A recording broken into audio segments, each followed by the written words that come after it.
उन्हाळा सुरू झाला की आपण वाळवणाच्या तयारीला लागतो. नमस्कार, स्वागत आहे सर्वांचं आजच्या एका नवीन मिनी ब्लॉगमध्ये. उन्हाळ्यामध्ये भरपूर असे वाळवणाचे पदार्थ आपण बनवत असतो, ज्यात पापड, चकल्या, कुरड्या, सांडगे असे भरपूर पदार्थ जे आहेत ते आपण बनवत असतो.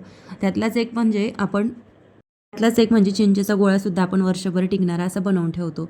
तर याला काही फार वेळ लागत नाही, अगदी 5 ते 10 मिनिटात होतात. पण देखील हे उन्हाळ्यामध्येच आपण बनवून ठेवतो, कारण सगळ्या चिंचा ज्या आहेत त्या वाळून उन्हाळ्यामध्येच आपण चा गोळा बनवून ठेवून देत असतो, जेणेकरून तो आपल्याला वर्षभर पुरतो. तर आज मला सुद्धा गावाकडून भरपूर अशा वाळलेल्या चिंचा आलेल्या होत्या, तर म्हटलं चला आज याचा गोळा बनवून घेऊया, कारण असंच बाजूला ठेवला की खूप वेळ राहतो.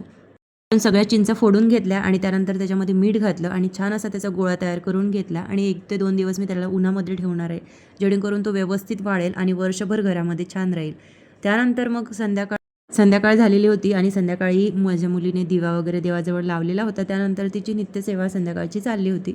तोपर्यंत मी इकडे सगळ्या झाडांना पाणी घातलं आणि त्यानंतर नर्सरीमध्ये तुळशीजवळ छान असा दिवा लावून घेतला. आणि दिवा लावून घेतल्यानंतर तिथेच ज्या वाळू घातलेल्या मिरच्या वगैरे होत्या तर त्यांना बघत होते. थोडा वेळ माझा इथे गॅलरीमध्येच जातो. त्यानंतर संध्याकाळचा चहासुद्धा मी इथेच घेत असते. तर संध्याकाळचा चहा झाला, सगळ्या घरामध्ये धूप दाखवून घेतला आणि त्यानंतर वेळ मी इथेच बसले, कारण इथे हिरवीगार छोटी छोटी जरी झाडी असली तरी खूप छान वाटतात आणि झाडांजवळ बसायला ना खूप छान वाटतं, म्हणून मी इथेच संध्याकाळच्या वेळेला बसते. संध्याकाळी दिवा वगैरे लावून झाला, छान असं तुळशी पूजन झालेलं होतं. त्यानंतर मग संध्याकाळी करावं म्हटलं तर नेहमीच्याच भाजीपोळीला मुलं खूप कंटाळा करतात. त्यामुळे म्हटलं चला आज वेगळं बनवूया. तर आज बऱ्याच दिवसांनी कोथिंबीरच्या 1-2 जुळ्या ज्या आहेत त्या मी शिल्लकच घेतलेल्या होत्या.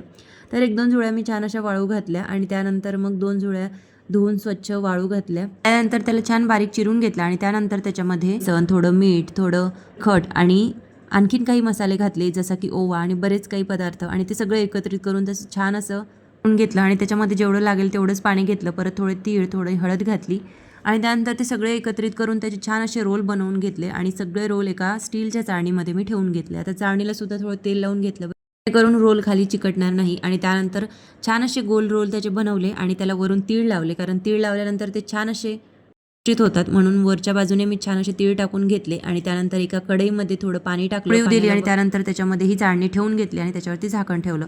एक 10 ते 15 मिनिटानंतर आपली छान अशी कोथिंबीर वडी जी आहे ती तयार झालेली होती. त्यानंतर मी त्याचे बारीक बारीक काप केले आणि नंतर थोडा वेळ थंड होऊ दिले. त्यानंतर मग करून ते थंड झाल्यानंतर थोडे कडक होतील, त्यांना ते तुटणार नाही. तर इथे थंड झालेले काप जे आहे ते एक एक करून मी कढईमध्ये तळून घेतले. छान आणि खुसखुशीत अशा आळू वड्या ज्या आहेत त्या आपल्या तयार झालेल्या होत्या. आजचा मिनी ब्लॉग कसा वाटला हे कमेंट करून मला नक्की सांगा आणि व्हिडिओ आवडला असेल तर एक लाईक नक्की करा. अशाच एका नवीन मिनी ब्लॉगमध्ये, तोपर्यंत बाय.